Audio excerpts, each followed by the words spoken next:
हरे कृष्णा। शिला Prabhupada book reading में आप सभी का स्वागत है। आप देख रहे हैं श्रवणम कीर्तनम। मैं हूं अंकुर और आज हम पढ़ने जा रहे हैं श्रीमद् भगवद गीता यथारूप का चौथे अध्याय का 9वां और 10वां श्लोक। तो चलिए शुरू करते हैं। Hare Krishna, Hare Krishna, Krishna Krishna, Hare Hare. जन्म कर्म च मे दिव्यम एवं यो वेत्ति तत्त्वतः त्यक्त्वा देहं पुनर्जन्म नयति मामेति सोऽर्जुन। अर्थात, हे अर्जुन, जो मेरे आविर्भाव तथा कर्मों की दिव्य प्रकृति को जानता है वह इस शरीर को छोड़ने पर इस भौतिक संसार में पुनर्जन्म नहीं लेता, अपितु मेरे सनातन धाम को प्राप्त होता है। तात्पर्य: छठे श्लोक में भगवान के दिव्य धाम से उनके अवतरण की व्याख्या हो चुकी है। जो मनुष्य भगवान के आविर्भाव के सत्य को समझ लेता है वह इस भव बंधन से मुक्त हो जाता है और इस शरीर को छोड़ते ही वह तुरंत भगवान के धाम को लौट जाता है। भव बंधन से जीव की ऐसी मुक्ति सरल नहीं है। निर्विशेषवादी तथा योगी जन पर्याप्त कष्ट तथा अनेकानेक जन्मों के बाद ही मुक्ति प्राप्त कर सकते हैं। इतने पर भी उन्हें जो मुक्ति भगवान की निराकार ब्रह्म ज्योति में तादात्म्य प्राप्त करने के रूप में मिलती है वह आंशिक होती है और इस भौतिक संसार में लौट आने का भय बना रहता है। किंतु भगवान के शरीर की दिव्य प्रकृति तथा उनके कार्यकलापों को समझने मात्र से भक्त इस शरीर का अंत होने पर भगवत धाम को प्राप्त करता है और उसे संसार में लौट आने का भय नहीं रह जाता। ब्रह्म संहिता में बताया गया है कि भगवान के अनेक रूप तथा अवतार हैं। अद्वैतमच्युतमनादिमनंत रूपम। यद्यपि भगवान के अनेक दिव्य रूप हैं किंतु फिर भी वे अद्वय भगवान हैं। इस तथ्य को विश्वास पूर्वक समझना चाहिए। यद्यपि यह संसारी विद्वानों तथा ज्ञान योगियों के लिए अगम्य है, जैसा कि वेदों यानी पुरुष बोधिनी उपनिषद में कहा गया है। एको देव नित्य लीला निरुक्तो भक्तव्यापी हृदंतरात्मा। अर्थात एक भगवान अपने निष्काम भक्तों के साथ अनेक अनेक दिव्य रूपों में सदैव संबंधित हैं। इस वेद वचन की स्वयं भगवान ने गीता के इस श्लोक में पुष्टि की है। जो इस सत्य को वेद तथा भगवान के प्रमाण के आधार पर स्वीकार करता है और शुष्क चिंतन में समय नहीं गंवाता वह मुक्ति की चरम सिद्धि प्राप्त करता है। इस सत्य को श्रद्धा पूर्वक स्वीकार करने से मनुष्य निश्चित रूप से मुक्ति लाभ कर सकता है। इस प्रसंग में वैदिक वाक्य तत्वमसि लागू होता है। जो कोई भगवान कृष्ण को परब्रह्म करके जानता है या उनसे यह कहता है कि आप वही परब्रह्म श्री भगवान हैं, वह निश्चित रूप से अविलंब मुक्त हो जाता है। फलस्वरूप उसे भगवान की दिव्य संगति की प्राप्ति निश्चित हो जाती है।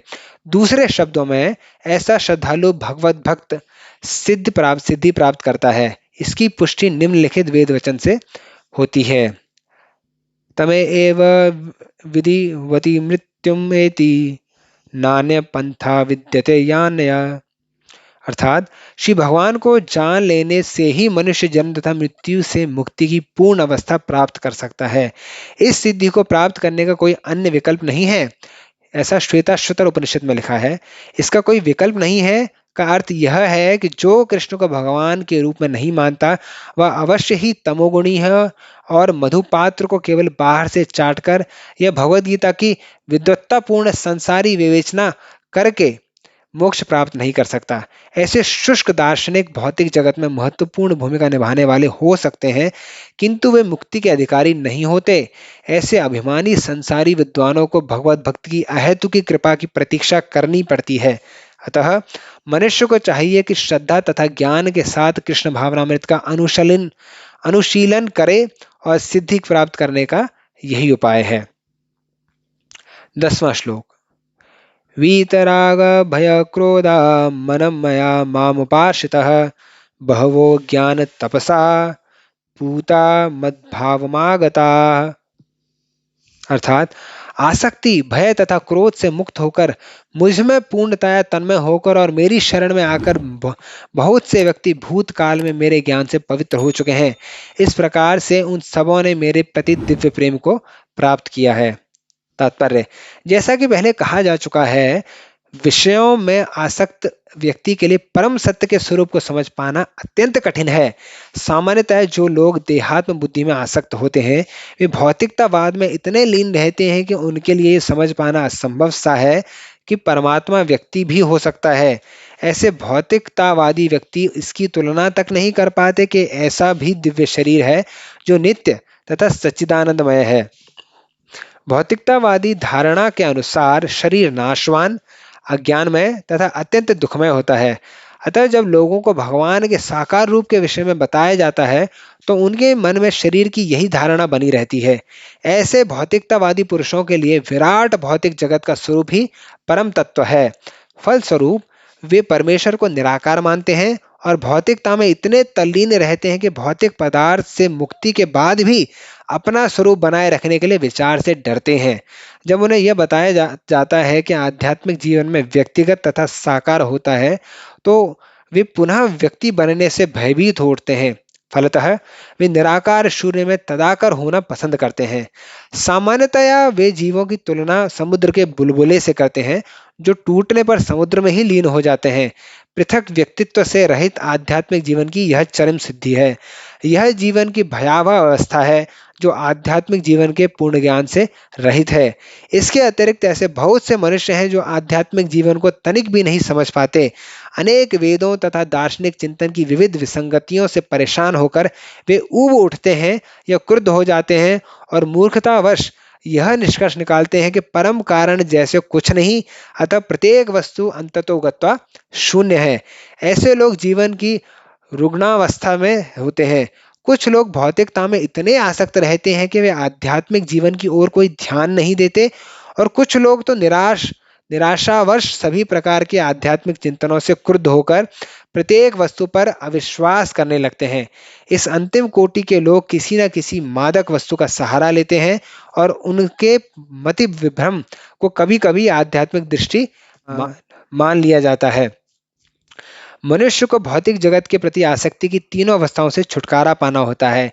ये है आध्यात्मिक जीवन की उपेक्षा, आध्यात्मिक साकार रूप का भय तथा जीवन की हताशा से उत्पन्न शून्यवाद की कल्पना। जीवन की इन तीनों अवस्थाओं से छुटकारा पाने के लिए प्रामाणिक गुरु के निर्देशन में भगवान की शरण ग्रहण करना और भक्ति में जीवन के नियम तथा विधि विधानों का पालन करना आवश्यक है। भक्ति में जीवन की अंतिम अवस्था भाव या दिव्य ईश्वरमयी प्रेम कहलाती है।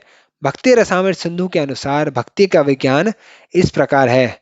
आदो श्रद्धा तथा साधु संगोथ भजन क्रिया ततो नर्थ निवृत्ति स्यात्तो निष्ठा रुचिस्तथा अथासक्तिस्ततो भावास्ततः प्रेमाभ्युच्यते साधकानामयं प्रेम्ण प्रादुर्भावे भवेत् क्रमः। अर्थात प्रारंभ में आत्म साक्षात की सामान्य इच्छा होनी चाहिए। इससे मनुष्य ऐसे व्यक्तियों की संगत करने का प्रयास करता है जो आध्यात्मिक दृष्टि से उठे हुए हैं। अगली अवस्था में गुरु से दीक्षित होकर नवदीक्षित भक्त उसके आदेशानुसार भक्ति योग प्रारंभ करता है। इस प्रकार सद्गुरु के निर्देश में भक्ति करते हुए वह समस्त भौतिक आसक्ति से मुक्त हो जाता है। उसके आत्म साक्षात्कार में स्थिरता आती है और वह श्री भगवान कृष्ण के विषय में श्रवण करने के लिए रुचि विकसित करता है।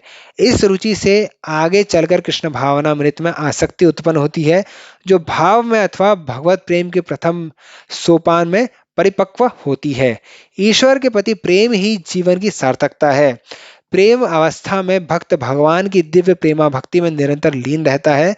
अतः भक्ति की मंद विधि से प्रामाणिक गुरु के निर्देश में सर्वोच्च अवस्था प्राप्त की जाती है और समस्त भौतिक आसक्ति, व्यक्तिगत आध्यात्मिक स्वरूप के भय तथा शून्यवाद से उत्पन्न हताशा से मुक्त हुआ जा सकता है। तभी मनुष्य को अंत में भगवान के धाम की प्राप्ति हो सकती है। हरे कृष्णा। बहुत बहुत धन्यवाद आपका इस वीडियो को देखने के लिए। कृपया वीडियो को लाइक करें, शेयर करें। आपके कोई प्रश्न हो तो कमेंट बॉक्स में डालें। चैनल को सब्सक्राइब करें और पूरी भगवद गीता सुनने के लिए प्लेलिस्ट में जाएं। हरे कृष्णा।